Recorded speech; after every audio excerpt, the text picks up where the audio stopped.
Welcome to another video. This is going to be a fun one. This forecast is brought to you by Ken's Carpentry, located up here in northern New England. I hope you can subscribe, leave comments, and hit that like button if you would. I'd appreciate it. So today we're going to be talking about a 24 by 24 Cape style garage. You can see here we're prepping for the slab, for the concrete. We'll thicken the perimeter all the way around. So we have the perimeter all trenched out. Now we'll put plastic down and then rebar, and then we wait. Not today. You can see the clouds coming in a little bit. It's supposed to be better tomorrow or the next day. He's a good guy. So we'll thicken that perimeter, put plastic down all the way across. Then we'll put rebar, 1/2 inch rebar, a mat, 2 feet apart, going both directions. Here's Ken again.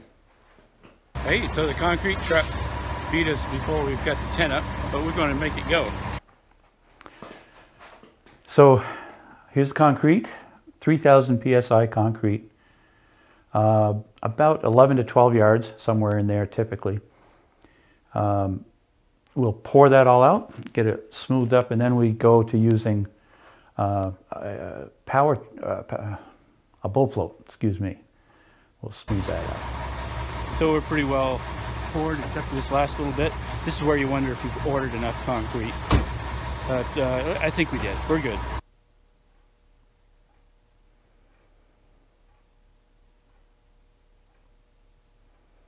So you can see we're power screeding now. It just takes all the air bubbles out, gives it that initial smoothing, so that the next time we'll come back with a power trowel, and I'll show you how that works. But it basically has a cam in there that's down at the bottom, right below the motor. Just spins. It's an oblong cam, so it creates a vibration. So you can see here we're power screeding, getting the rough smoothness. Then and bull float, and then we'll wait for it to set up more. Typically on a good summer day, it'll be a few hours before you can get on it with the power trowel here. A lot of people will sometimes run a power trowel too fast, run the blades really fast, but it just kind of makes it hop and jump and dance around. It doesn't really help to give you a smooth floor. So this is in slow motion, of course. But garage is a 24 by 24 Cape. We're cutting out the rafters, cutting the bird's mouth in and the tail that hangs out over. Cutting the angle on the other end. We're going to build these or cut these ahead so that we can, when we get on site, we just put them up and away we go. There'll also be a gusset that goes on top on each side, and a collar tie and knee wall.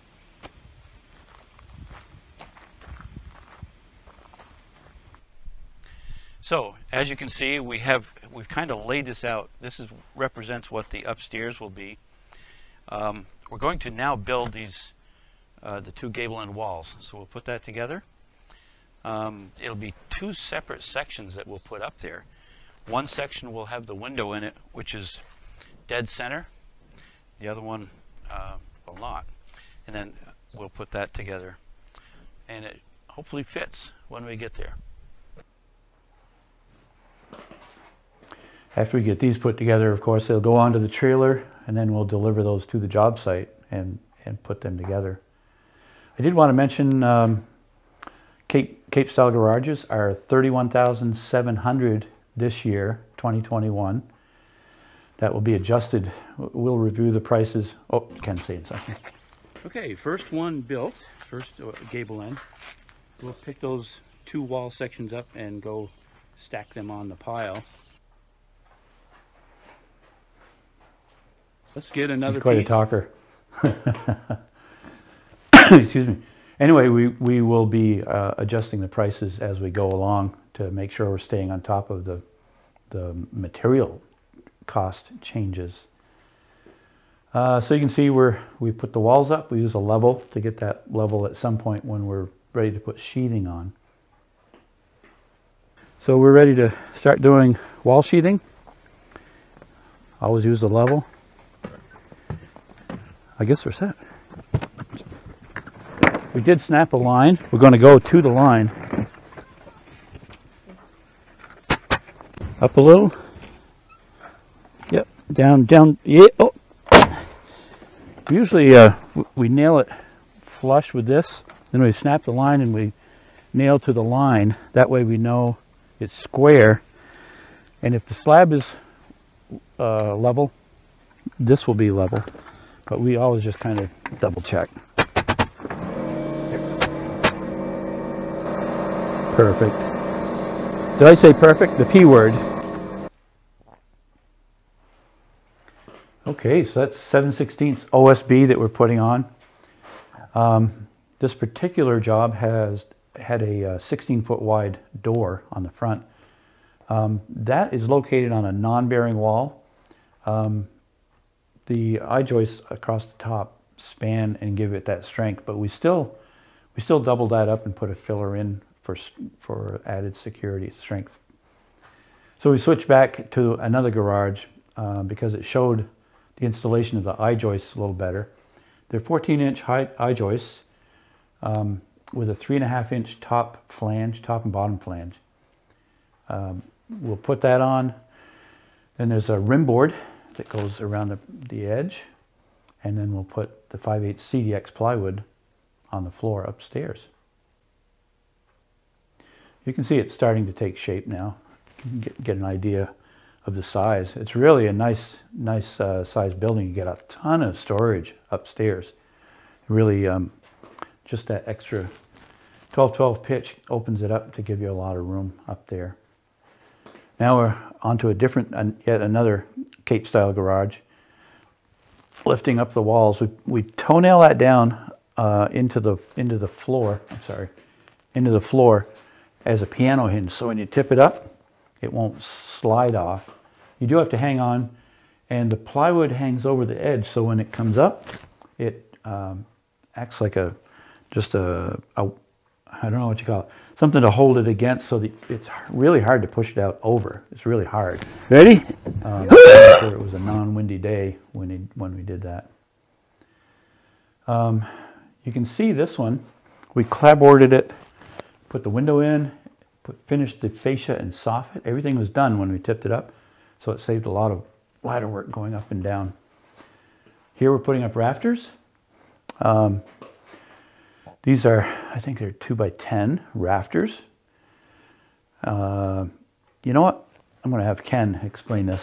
Go ahead, Ken.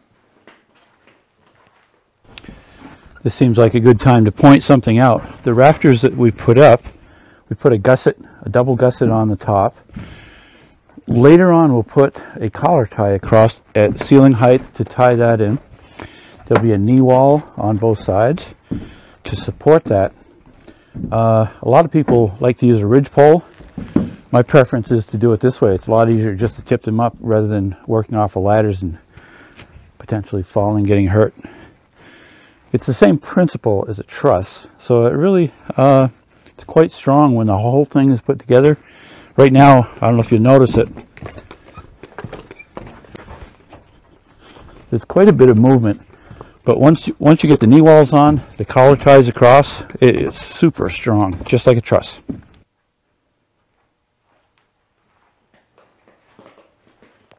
These rafters go up really well. I think you saw earlier that we pre-cut them at the shop. So we just load them on and bring them there, and they go up really pretty quickly so that we can get the roof closed in. We'll be putting on collar ties at some point. Let's see, this particular one we were attached to the house, so we created a different stairwell later on in this one. Gradually closing it in, trying to beat that weather. So we're putting on the sheathing. That's the first course, and then after we get that first course of sheathing on, we put the roof wrap on, because it's easy to just reach out over and staple it on. And then we did that going up progressively each course so that we didn't have to even get on the roof to do the roof wrap. that was really nice. A lot of materials handling, moving stuff around and dealing with a confined area when you're cutting, laying things out. So we're building the knee wall here, getting ready to tip that up. We'll do that on each side. That comes in 4 feet, the knee wall typically from the outside, but you still have that use for storage. You can put boxes and things in behind there, as you can see. So there's almost like no wasted space on a building like this. This fits the Cape style. It's kind of a New England Cape style. Fits in really well with the area. The collar ties are 2x4, about a 7-foot span up there, something like that. So they can either suspend do a sheetrock ceiling or something later on if they wanted to finish that off. But right now it's just open storage.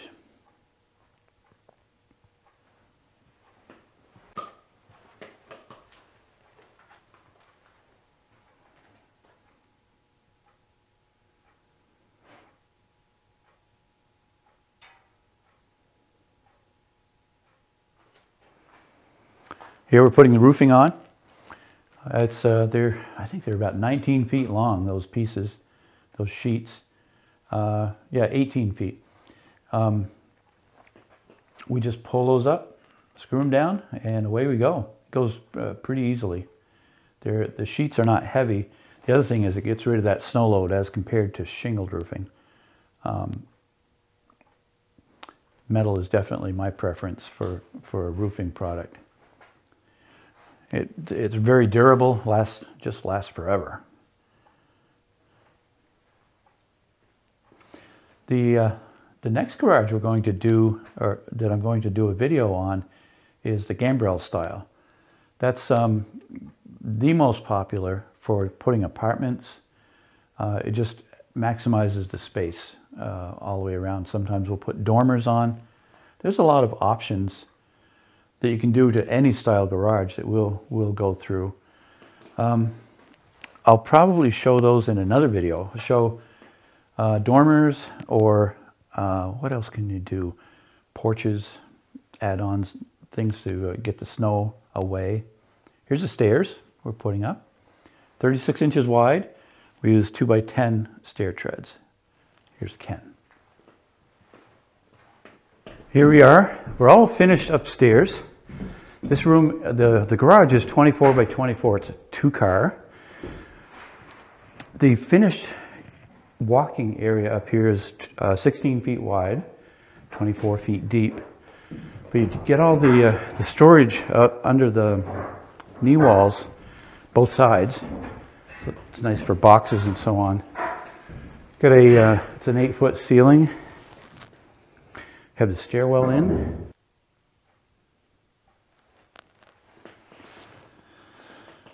So here we're getting ready to do the siding.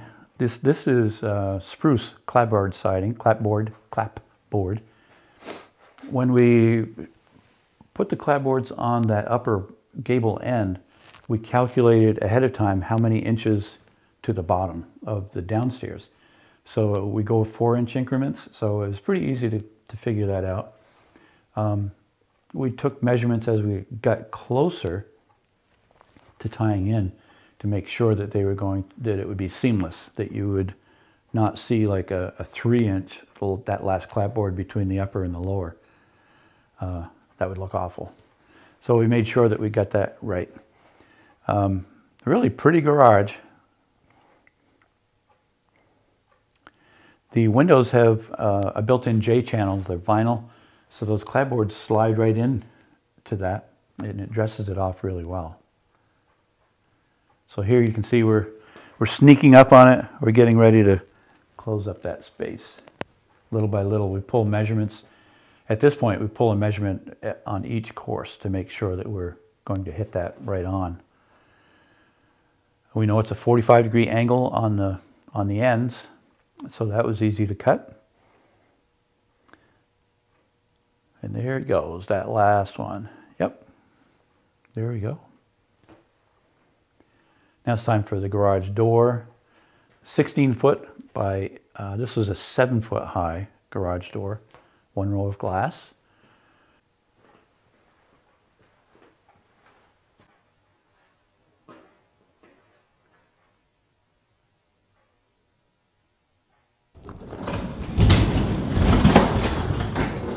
Here we are.